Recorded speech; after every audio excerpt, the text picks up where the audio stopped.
কেমন আমি মুহাম্মদের ঘর নাই বাড়ি নাই, চতুর্মুখী দুশমনের আক্রমণ।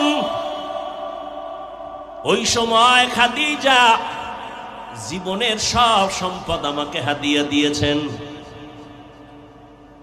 সব আমাকে দিয়া দিলেন। আমি হেরা গুহায় গিয়া আল্লাহর ধ্যানে কাটাইতাম।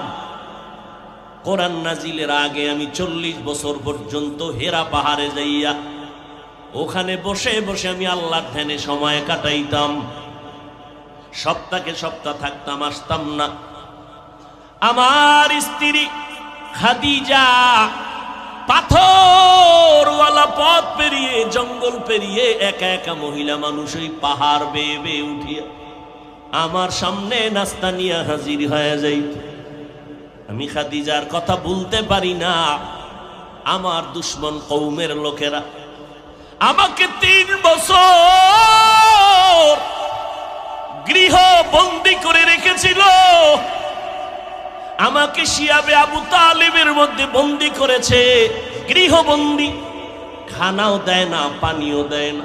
আমি এত কষ্ট পাই, আমি গাছের পাতা ছিঁড়ে ছিঁড়ে তার উপরে খাই।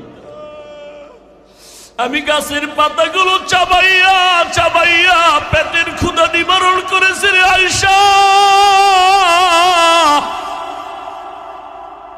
ওই সময় আমাকে গৃহ বন্দী করে রেখেছে, খানা নাই, পানি নাই। কিন্তু খাদিজার উপরে কোনো হুলিয়াজারি নেই, খাদিজা স্বাধীন। কিন্তু কেমন আমার বিবি ঘর সারিয়া খানা দানা বন্ধ করে। আমি মুহাম্মদের মায়ায় খাদিজাও আমার সাথে আইসা শিয়াবে আবু তালিবের মধ্যে আমার সাথে একসাথে দিন রাত কাটায়। আমিও গাছের পাতা খাই, খাদিজাও গাছের পাতা খাই। এরে আয়েশা, কোনদিন আমার খাদিজাকে নিয়ে কোনো কথা বলবা না, আমি বরদাস্ত করতে পারি না রে আয়েশা।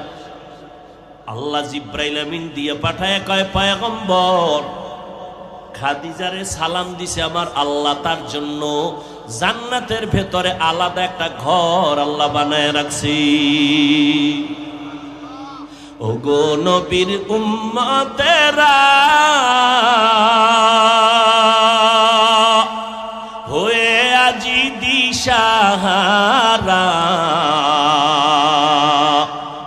কোরআন হাদিসের চলো যখন যাহা চায় মনে,